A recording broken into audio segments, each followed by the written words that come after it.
Eu, alma pecadora como sou, evangelizado pelo louvor da igreja e emocionado diante de vocês. A última vez que eu estive aqui foi no domingo da Páscoa e eu preguei sobre a vinda gloriosa de Jesus e prometi aos irmãos que exporia o capítulo 3 da segunda epístola de Pedro.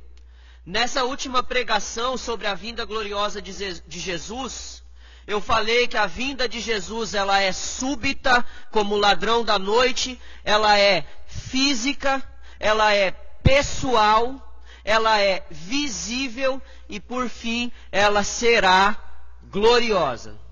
A vinda de Jesus tem essas características. E dentre todas essas características que manifestam a vinda do Senhor Jesus Cristo à terra, a aparição dele ao mundo, nós, antes desta vinda, devemos fazer uma pergunta e desejar que Deus responda ela a nós na Escritura. E essa pergunta é: será que este mundo tem solução? Será que há alguma solução para este mundo? Esse é o tema desta noite, é uma pergunta. Porque diante de guerras e rumores de guerra, diante dessas guerras que duram séculos no Oriente Médio, e a gente se entristece com notícias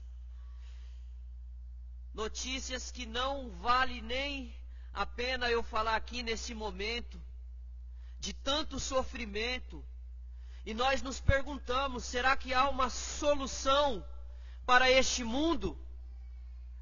E uma resposta que nós podemos dar é que poderia haver uma solução para este mundo, se por acaso os homens baixassem as suas armas, largassem as suas disputas e falassem: eu quero Jesus, eu quero seguir o caminho de Jesus. Seria uma solução para esse mundo. Mas será que essa solução chegará? Será que haverá essa solução? Vamos ler a palavra de Deus nessa epístola de 2 Pedro, capítulo 3. Eu lerei, os irmãos acompanhem. Eu vou ler do versículo 1 ao versículo 13. 2 Pedro, segunda epístola de Pedro, capítulo 3. Amados, esta é agora a segunda epístola que vos escrevo. Em ambas procuro despertar com lembrança a vossa mente esclarecida, para que vos recordeis das palavras que anteriormente foram ditas pelos santos profetas, bem como do mandamento do Senhor e Salvador ensinado pelos vossos apóstolos. Tendo em conta, antes de tudo, que nos últimos dias virão escarnecedores com seus escárnios, andando segundo as próprias paixões, e dizendo: onde está a promessa da sua vinda? Porque desde que os pais dormiram, todas as coisas permanecem como desde o princípio da criação. Porque deliberadamente esquecem que de longo tempo houve céus bem como terra, a qual surgiu da água e através da água pela palavra de Deus, pelo qual veio a perecer o mundo daquele tempo afogado em água. Ora, os céus que agora existem e a terra, pela mesma palavra, têm sido entesourados para o fogo, estando reservados para o dia do juízo e destruição dos homens ímpios. Há todavia uma coisa, amados, que não deveis esquecer, que para o Senhor um dia é como 1000 anos, e 1000 anos como um dia. Não retarda o Senhor a sua promessa, como alguns a julgam demorada. Pelo contrário, Ele é longânimo para convosco, não querendo que nenhum pereça, senão que todos cheguem ao arrependimento. Virá, entretanto, como ladrão o dia do Senhor, no qual os céus passarão com estrepidoso estrondo, os elementos se desfarão abrasados, também a terra e as obras que nela existem serão atingidas. visto que todas essas coisas hão de ser assim desfeitas, dever ser tais como os que vivem em santo procedimento e piedade, esperando e apressando a vinda do dia de Deus, por causa do qual os céus incendiados serão desfeitos e os elementos abrasados se derreterão. Nós, porém, segundo a sua promessa, esperamos novos céus e nova terra, nos quais habita justiça. Senhor Deus, obrigado por esse momento de proclamação da sua palavra, de leitura das sagradas letras. Assim como o Senhor esteve conduzindo o louvor da sua igreja, rogamos agora que conduza essa palavra. Fale aos nossos corações, ó Deus, abre os nossos olhos e ouvidos, as nossas mentes, e atinge o nosso espírito com o poder do Evangelho. Em nome de Jesus, amém. Epístola do apóstolo Pedro, aquele que era o líder dos apóstolos, chamado de Simão, Simão Cefas, Simão Kefa, aquele que estava sempre à frente, aquele que dizia: Tu és o Cristo, o Filho do Deus vivo, aquele que dizia: Eu vou contigo até o fim do mundo, eu vou morrer com o Senhor, aquele que tomava a frente, aquele que os apóstolos seguiam junto, aquele que Cristo disse: Sobre esta rocha edificarei a minha igreja. Esta rocha, essa confissão que tu fez. Esse é Pedro, o líder entre os 12 apóstolos, coluna na igreja, como o apóstolo Paulo vai chamar. Ele escreve essa epístola no fim da sua vida. Essa praticamente é as suas últimas palavras.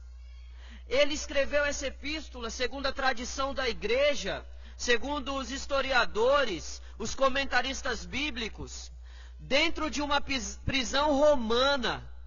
Ele fala as suas últimas palavras entre o ano 67 e 68 depois de Cristo.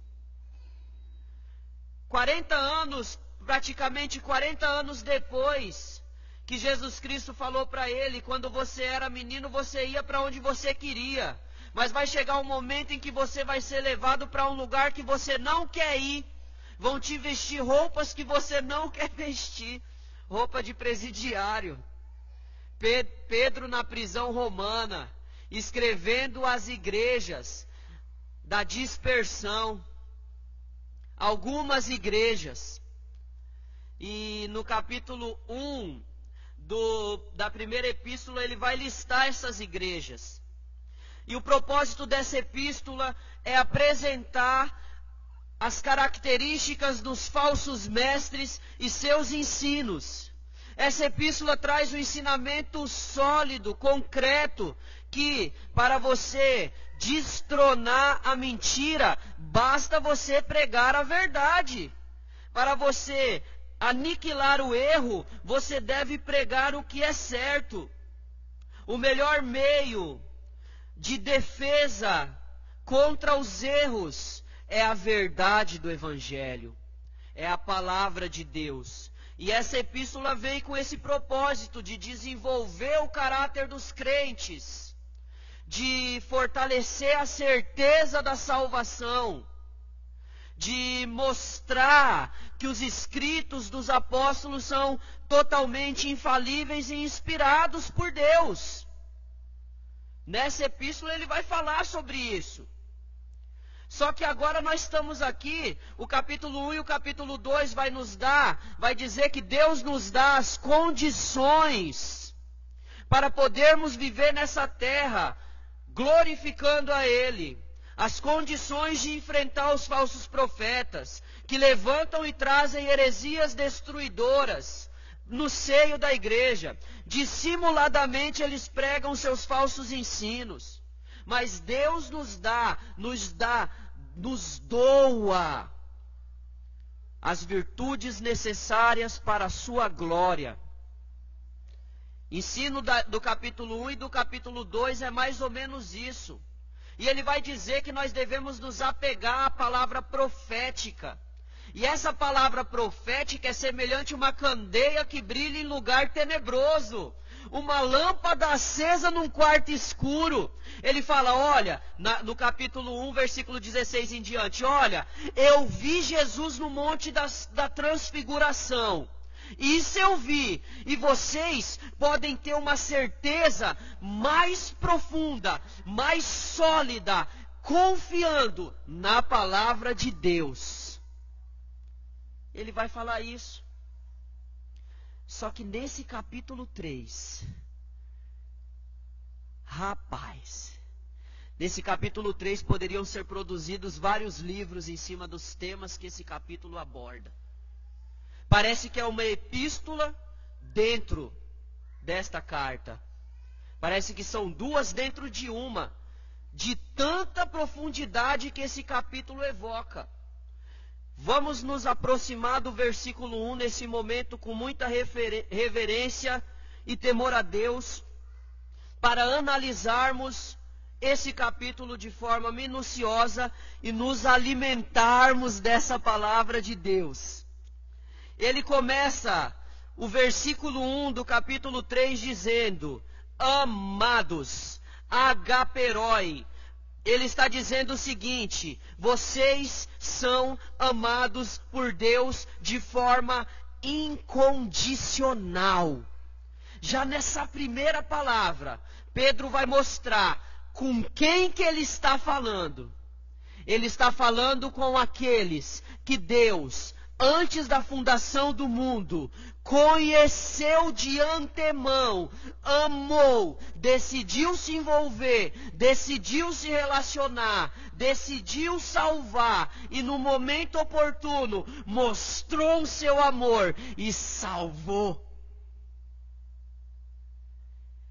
Quando ele fala amados, vem a raiz da palavra ágape, agaperoi, que é amor incondicional, amor sem medida.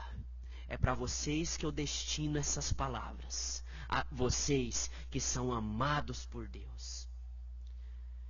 Aqui nós já vemos que Pedro tem algo incrível para trazer, porque quem destina a palavra para aqueles que são amados de Deus, tem que trazer palavra certa, tem que trazer palavra séria e verdadeira. Porque é dos amados de Deus que nós estamos falando. E aqueles que tocam nos amados de Deus, a Bíblia diz lá em 1 Coríntios, primeiro fala sobre esses falsos mestres. E sobre esses falsos mestres diz o seguinte, aquele que destruiu o templo de Deus, Deus o destruirá. Está falando primeiramente dos falsos mestres. E segundo, depois, aquele que destrói a si mesmo está destruindo o templo de Deus.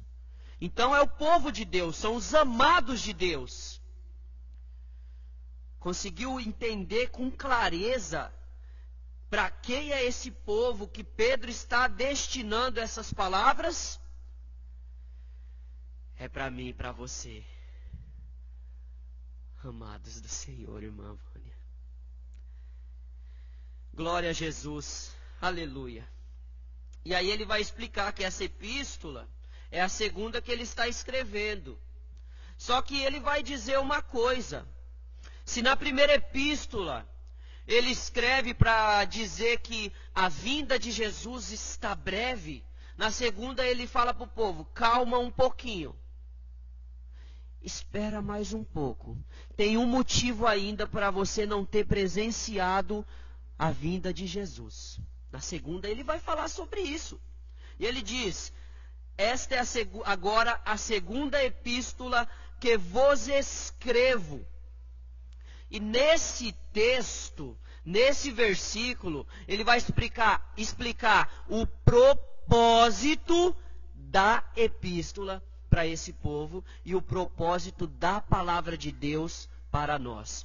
Olha o que ele diz, que vos escrevo, em ambas procuro despertar com lembranças a vossa mente esclarecida. Essa palavra despertar aqui significa tirar do sono, acordar, significa estimular, significa avivar, significa animar. Uau!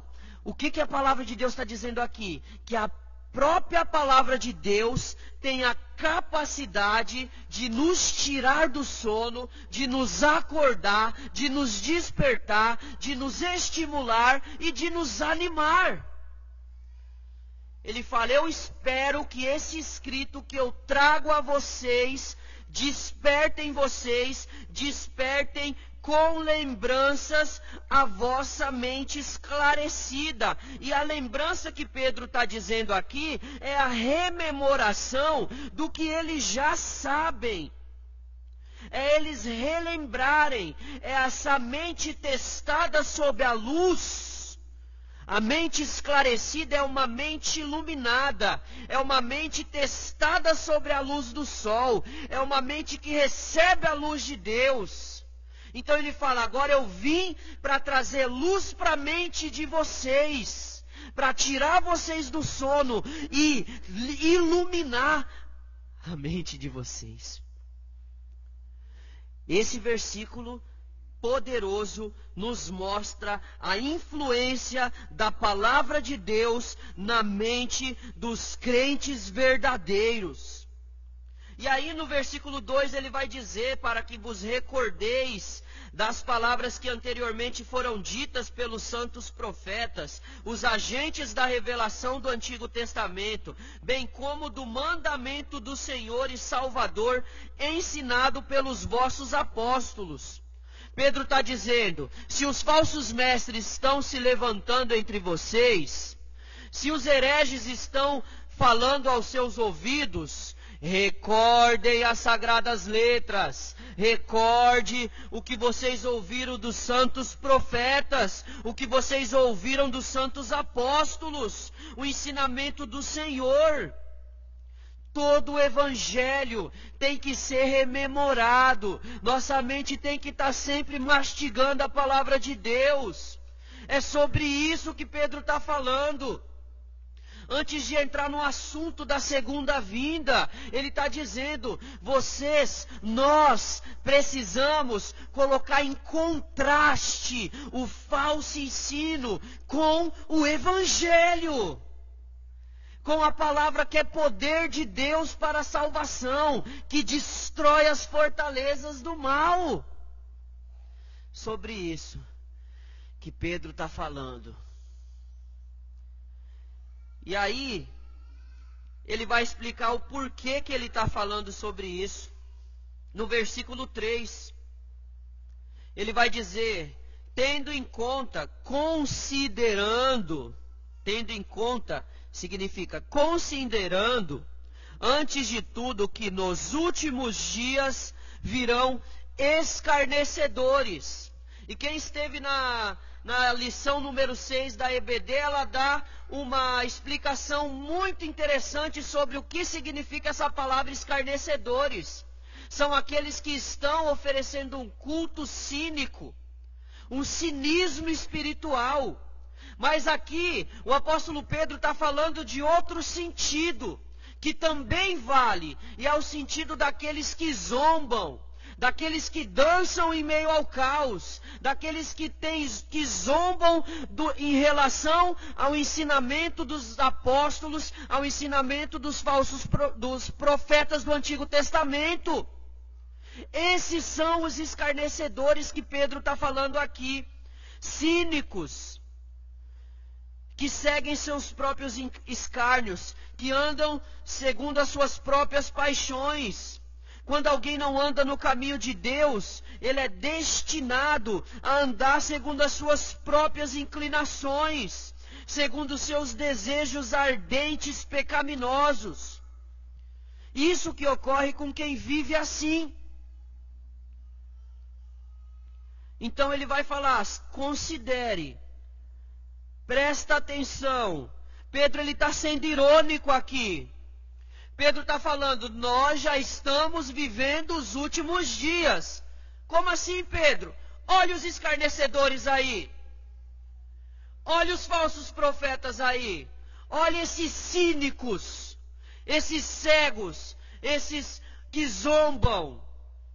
Como que eles zombam, Pedro? Versículo 4. Como que eles zombam? E dizendo, onde está a promessa da sua vinda? Há um problema aqui, meus irmãos. Eles trazem essa pergunta. Jesus vai voltar mesmo? Calvino, comentando esse versículo, ele vai falar: Satanás coloca sempre um punhal no pescoço da igreja quando consegue fazer a igreja duvidar da vinda de Cristo, duvidar da volta de Cristo. Comentando esse versículo, usando a boca dos falsos profetas, questionando sobre a vinda de Jesus. Isso me abalou tão forte fazendo a releitura desse texto e realmente sendo elucidado e percebendo que haverá um último dia. Haverá um último dia nesse mundo. Muitas vezes nós acordamos e falamos, mais um dia. Mas Deus declara, haverá um último, um grande dia. E esses homens vêm questionando, trazendo dúvidas para o seio da igreja. E Pedro falando isso para a igreja. Mas aí eu quero trazer aqui uma outra pergunta. Abra sua Bíblia em Lucas capítulo 18. Lucas capítulo 18, versículos 7 e 8. Se os escarnecedores colocam em dúvida a vinda do Senhor Jesus Cristo, olha o que Jesus responde a eles. E Jesus responde com outra pergunta. Nessa parábola aqui do juiz iníquo. O juiz iníquo, ele vai atender, uma viúva. E essa viúva fica insistindo para que ele atenda a causa dela. Ele não dá moral para ela porque ela não é uma pessoa influente. Só que o que ocorre? O juiz iníquo fala, por causa da insistência dessa mulher, eu vou atender a causa dela. E no versículo 7 e 8 desse capítulo 18 de Lucas, Jesus vai explicar um pouco o que significa essa parábola da viúva aporreando o juiz,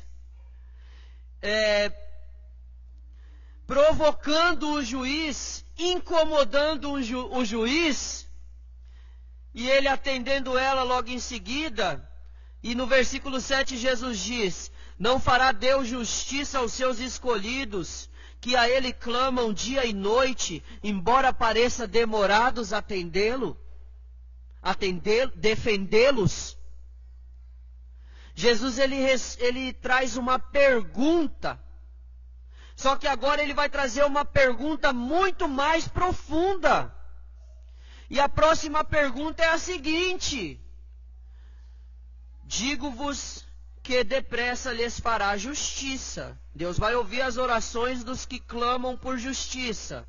Aqueles que têm fome e sede de justiça serão fartos. No devido momento, a taça com a oração dos santos será jogada sobre a terra. Mas enquanto essas orações não são lançadas sobre a terra, Jesus pergunta, contudo, quando vier o Filho do Homem, achará, porventura, fé na terra? E aqui Cristo está falando daquela fé que é capaz de realizar coisas. Aquela fé ativa, aquela fé evidente, aquela fé que é capaz de realizar obras. Uma pessoa fraca com fé, ela pode realizar coisas, porque a fé vem de Deus. E a fé atuante faz as coisas acontecerem. Faz as coisas acontecerem. Cristo está falando sobre isso nesse versículo. E ele vai perguntar: será que eu vou achar esse tipo de fé na terra? Isso é uma pergunta retórica, porque a igreja, ela recebe a fé e ela persevera até o fim. Mas os escarnecedores se levantam com essa pergunta: cadê o cumprimento da promessa da vinda? E Cristo responde: será que eu vou encontrar fé ativa? A fé será encontrada naqueles que são os eleitos, que recebem de Deus a fé preciosa. Mas essa é uma resposta para esses escarnecedores. Mas não para por aí. O segundo argumento, além de questionar a igreja, se Cristo vai vir mesmo, eles ainda falam: eu tenho motivo por ter essa dúvida, porque desde quando os nossos primeiros pais morreram, eles morreram, olha o que diz: porque desde que os pais dormiram, todas as coisas permanecem como o princípio da criação. E primeiro aqui, para essa palavra, os pais, existem duas interpretações. Uma é os pais da fé, Abraão, Isaque e Jacó. E eles dizem que desde quando... existem três interpretações. Ou Abraão, Isaque e Jacó, ou a primeira geração de crentes dessa época aqui já tinha morrido também, ou os nossos primeiros pais, Adão e Eva. Só que essa dos nossos primeiros pais, ela é mais contextual com a palavra de Deus. Por quê? O que ele vai dizer logo em seguida? Que todas as coisas permanecem como desde o princípio da criação. E isso daqui é uma linha de pensamento chamada o uniformitarianismo, que ensina que o mundo sempre foi o mesmo. O mundo nunca mudou e nem nunca mudará. Nunca mudou nem nunca mudará. Deus não vai se envolver com a criação. Só que Pedro quebra e destrói esses argumentos. Quando? Quando Pedro vai citar logo em seguida. Porque deliberadamente eles esquecem. Vocês estão falando isso porque vocês esqueceram. Uma vez, Deus levantou um homem chamado Noé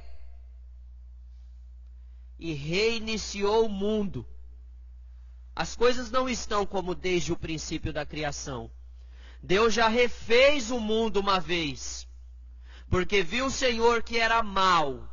Todo o desígnio do coração dos homens resolveu varrer a terra, mas encontrou graça no seu servo Noé. Graça que ele mesmo aflora no coração dos seus filhos. E de Noé ele fez, destruiu o mundo pelas águas, porque deliberadamente esquecem que de longo tempo houve céus bem como terra, a qual surgiu da água.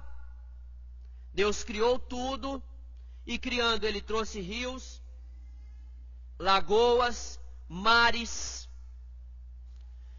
E por esta palavra, os céus a qual surgiu da água e através da água pela palavra de Deus. Então eles esquecem da criação, esquecem do dilúvio, pela qual veio a perecer o mundo daquele tempo afogado em água. E outra coisa aqui, irmãos, o mundo só não se afoga, não é porque não tem água suficiente para encobrir o mundo. É porque a palavra de Deus limita o mundo de ser destruído outra vez por meio da água. Deus prometeu assim não farei mais. Não será mais dessa maneira. Então, os mares estão limitados de encobrir a terra, de encobrir a terra.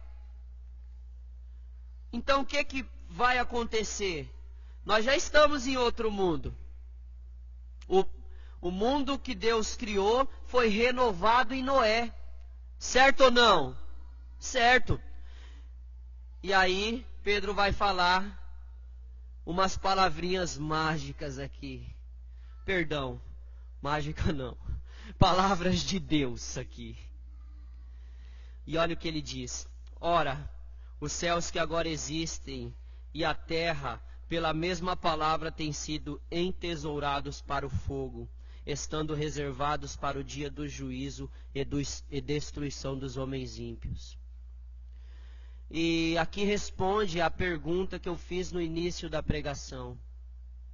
Será que tem solução para esse mundo? A única solução para esse mundo é essa. E quando eu estava lendo e captei essa mensagem, isso falou, eu pensei, meu Deus, que verdade dura de ser proclamada. Mas irmãos, note aí no versículo 7, pela mesma palavra que Deus afogou o mundo em água, Ele tem entesourado a terra para fogo. Essa palavra, entesourado, me traz à memória uma ótima analogia que pode ensinar sobre isso. É aquela analogia daquele casal de namorados.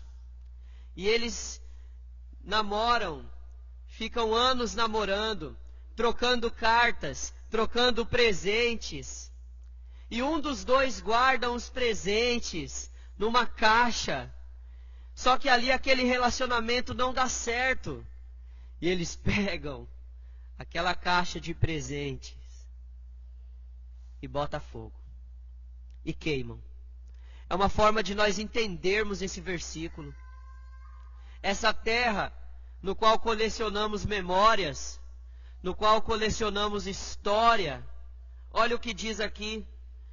Os céus que agora existem e a terra pela mesma palavra têm sido entesourados para o fogo, estando reservados para o dia do juízo e destruição dos homens ímpios. E aqui Pedro vai falar sobre o tempo e explicar que Deus é o Senhor do tempo e que nós não devemos esquecer que Ele está no controle do tempo e que esses que estão falando que a vinda de Cristo é demorada, eles precisam aprender que o tempo de Deus é diferente do nosso. O tempo de Deus é o tempo de Deus. Ele cumpre as coisas no seu determinado tempo. Ele disse e elas acontecerão. Pedro está ensinando isso nesse versículo, quando ele diz que para o Senhor um dia é como 1000 anos e 1000 anos é como um dia. Mas Ele não retarda a sua promessa.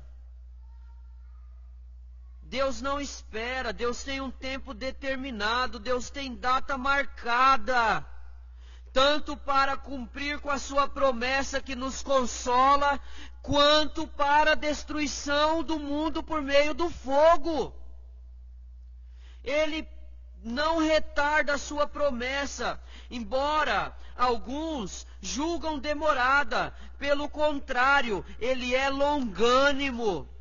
Deus, Ele manifesta perfeita paciência conosco. Essa paciência de Deus, para que os seus eleitos se arrependam. É por isso que essas coisas proclamadas nas Escrituras ainda não ocorreram. Porque Deus tem um tempo determinado para que os seus eleitos se arrependam. Ele é longânimo para convosco, não querendo que nenhum pereça. Convosco quem? Com você, comigo, com a igreja. E glória a Deus por isso, irmãos. Essa palavra que nos tira do sono, que nos acorda. E aí nós iremos todos a totalidade do povo de Deus, a totalidade dos seus eleitos, chegar ao pleno arrependimento. E chegando ao arrependimento, encontraremos o Senhor. Aleluia, glória a Deus. Versículo 10 vai falar que ele vai vir, entretanto, como ladrão da noite. Como ladrão, na verdade. E eu expliquei isso da outra vez. O ladrão ninguém espera. É uma surpresa. É de forma repentina.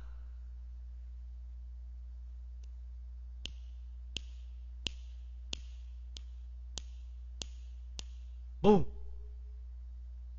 É mais ou menos isso. Por isso que Jesus pergunta: o Filho do Homem vai achar? Ninguém vai estar esperando. Vai estar todo mundo seguindo as suas próprias paixões e os seus escárnios.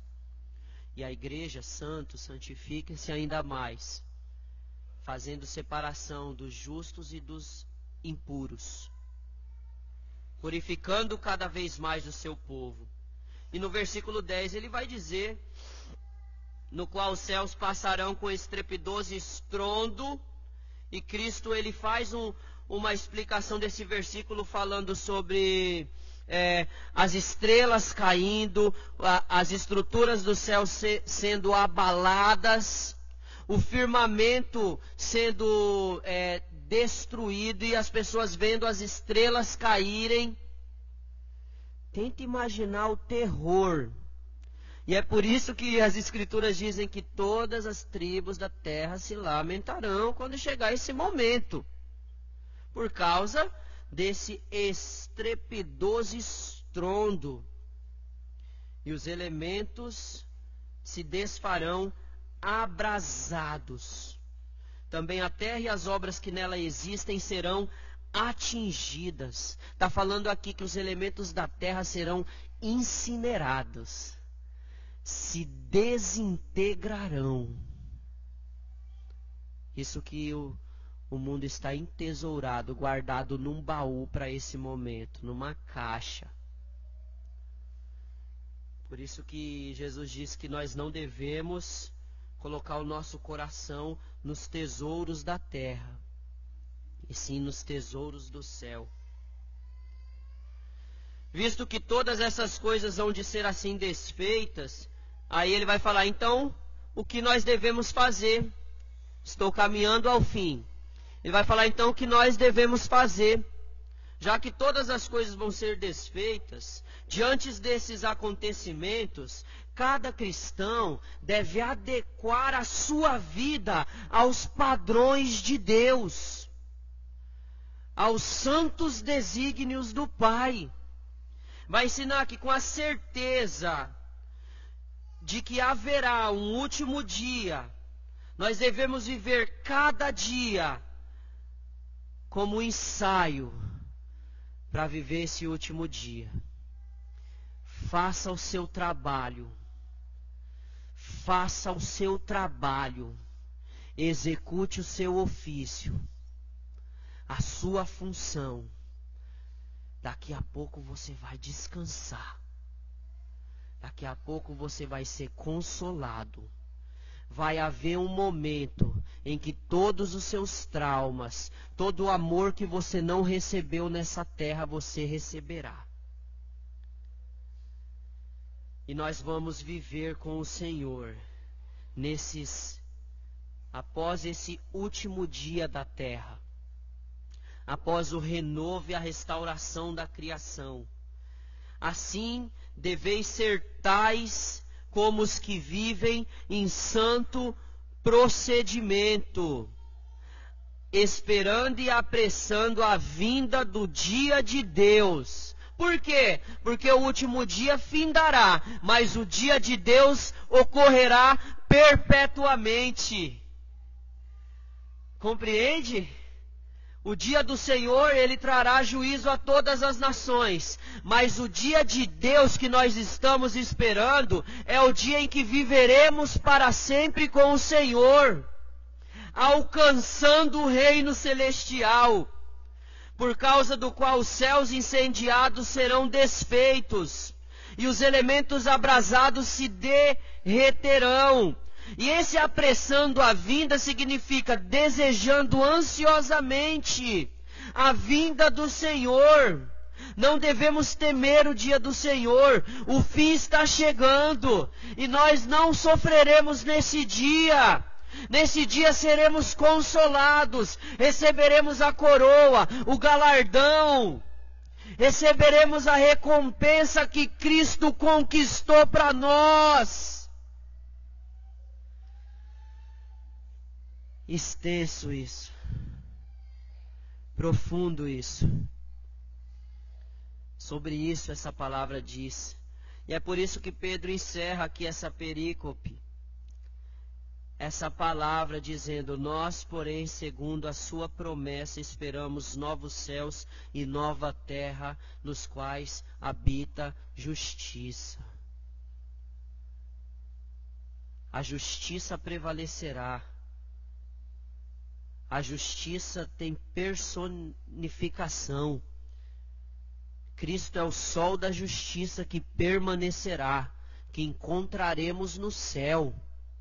Ei, o céu só tem atrativo porque Jesus estará lá, porque lá nós o encontraremos, porque nós cantamos aqui,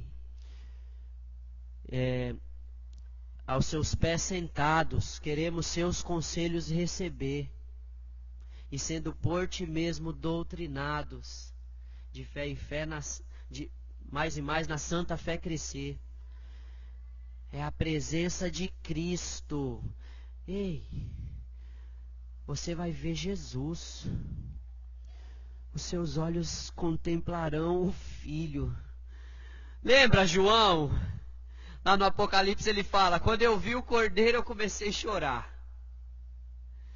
Quando eu vi aquele pergaminho que ninguém podia abrir, eu chorei. Mas quando eu vi aquele que podia abrir os 7 selos, imagine, irmãos, é Jesus que você vai encontrar no céu. Nós devemos desejar isso, a presença de Cristo. 1 minuto na presença de Jesus vai fazer com que os sofrimentos dessa terra passem e sejam esquecidos. E assim estaremos com Ele, no novos céus e na nova terra, aonde habita a justiça. E é por Ele, para Ele. Vamos nos levantar nesse momento e agradecer ao Senhor.